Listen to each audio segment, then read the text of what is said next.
we're back. That was some Stone Temple Pilots on there, and Scott Weiland, we still miss you. He died a couple of years ago of an OD, and the weird thing is, his last couple of years, even before, like, he died, he had, they had been dragging him out on stage anyway, and he was clearly distressed. I'm really not sure why they would bring him out there if, he probably had internal issues that he didn't mention.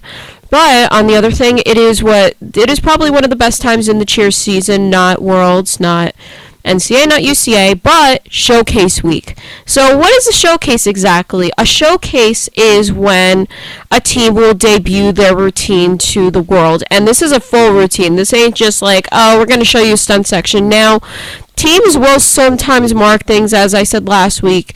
It's when you don't do the skill, you kind of pretend you're doing it. Like, I don't know, if you're marking a back handspring, you'll kind of just put your arms back or whatever. You won't do something, but you'll pretend to do it just so you could show that you know the counts to it. But I was really impressed overall with what I saw from several teams who had their showcases. Of course, I mentioned ICE last week. Out of Illinois. I mentioned those were the first few teams to have their showcases. But this week saw the debuts of Woodland Elites teams. They're out of Texas.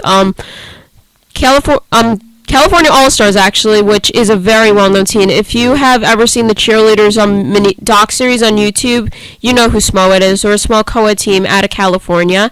And also the premiere of Cheer Athletics, which they're basically out of the Austin metro area, while Woodlands is more in the Houston area, kind of. And the routine I was the most impressed with personally was Panthers, which is a team out of Cheer Athletics. They did a lot of stuff that I was thoroughly impressed with. Now, of course, cheerleading has gotten harder and more intricate, as I mentioned, but instead of creativity, people have kind of sacrificed that to hit the score sheet, which obviously will win you a competition. I'm not saying you shouldn't hit your score sheet, but I find that a lot of teams haven't been creative. Like, if you look at probably the peak of cheerleading, maybe the late, of course, when cheerleading was just starting out, like All-Star Cheerleading was starting out, you saw some really crazy stuff, and I do personally miss that. But the late 2000s to maybe 2013. 2013 was actually my first Worlds, like the first time I really watched Worlds. It holds a special place in my heart. But I think after that point, only a very, very few specific teams have kept creativity as an integral part of their routine, rather than, oh, we're going to hit the score sheet. So if you're watching the lower levels, you do see a bit more creativity, because of course there are certain skills that you're not allowed to do in that level. But level 5 and level 6 to some extent, you're gonna kind of see the same routine over and over again. If you watch enough cheerleading, you're like, oh, I've seen this. I've seen this skill. I see people do. So here's the most common kind of stunt. It's not a pyramid. There's a difference between a pyramid and a stunt, because a pyramid, what will usually happen is you'll have multiple stunt groups, and one will be bracing. As I said, you're in a prep, you're kind of doing skills, while the other stunt group will be doing, I don't know, flips, sort of thing, like inversions, all that stuff.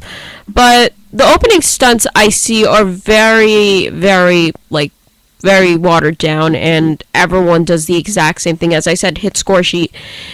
What you normally see in a opening stunt in level 5 is you'll see kind of a plank up, which is basically what will happen is the girl will do a tumbling pass into the stunt group, or they will do a handstand, or they'll basically end in a handstand. So they'll do a series of back handsprings into the stunt group, and then you'll see them go up. They'll hit, three TikToks, high TikToks, which just means when you're in a one-legged stunt, like a lib, there are many variations of a one-legged stunt. I'll tell you each about those in a second. But what will happen is, so say you're in a lib and you basically switch your foot. So rather than standing on your one right foot, so say you're standing on your right foot in the stunt, you switch and you're standing on your left. So what will happen in there is usually they'll switch up, and then they'll hit your hyperextended. An arabesque is when you basically have your leg, behind you, just straight up behind you. Then you'll see people do needles, which is when you're holding your leg like in a very high. it's almost like a scorpion. A scorpion is kind of more bent, but a needle is when you have the leg straight up, bow and arrow. But yeah, you'll see a bunch of those. Your roll's hyperextended, and then you'll see them go down to prep level, which is basically chest level, and then you'll see them do probably a 1.5, something like that, and then of course you see them do the full down. And yeah, as I said, you see that so many times unless the team actually does something cool, which of course with more of the rules, mostly they're safety rules, because you used to be able to do all this sorts of crazy stuff in your cheer routine, and then people get injured, so they made a lot of safety rules. But with that, as I said, a lot of cheerleading got kind of neutered. People really can't do anything creative. The only teams that I've seen have kept creativity in their routine, Top Gun, of course. They're out of Miami, Florida. I love them. I get excited to see them. They have not debuted yet. I will let you know when they do, and I will tell you in detail about the routine. But Panthers, what I noticed is in their jump sequence, which is when you do a series of jumps into, usually it's a back tech, because it's the most common. If you have fulls, cool, you're awesome. If you could do a jump series to a back full, you're awesome. But instead of doing your usual back tuck, they did a front tuck, which I have not seen in ages. Like, people used to do that back in the day, but it's just great to see people bringing back like older stuff that you haven't seen in a while. And plus, I think it's actually a much harder skill, because doing tumbling to the front, like if you do a front tuck, front layout series, it's much harder to do than if you do a back tuck, back layout whip, whatever you're going to call it.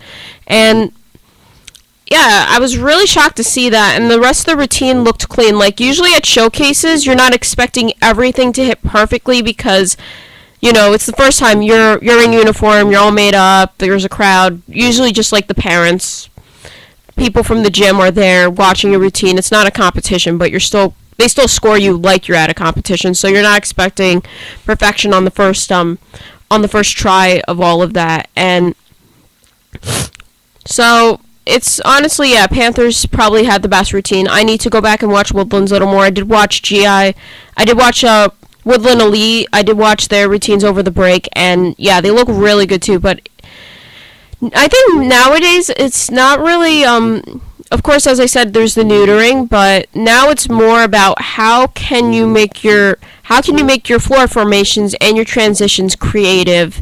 So you could do the same stunt sequence as everyone else, but the way you arrange your routine, I think, is what kind of makes or break it. I'm probably going to watch California All-Stars during the break.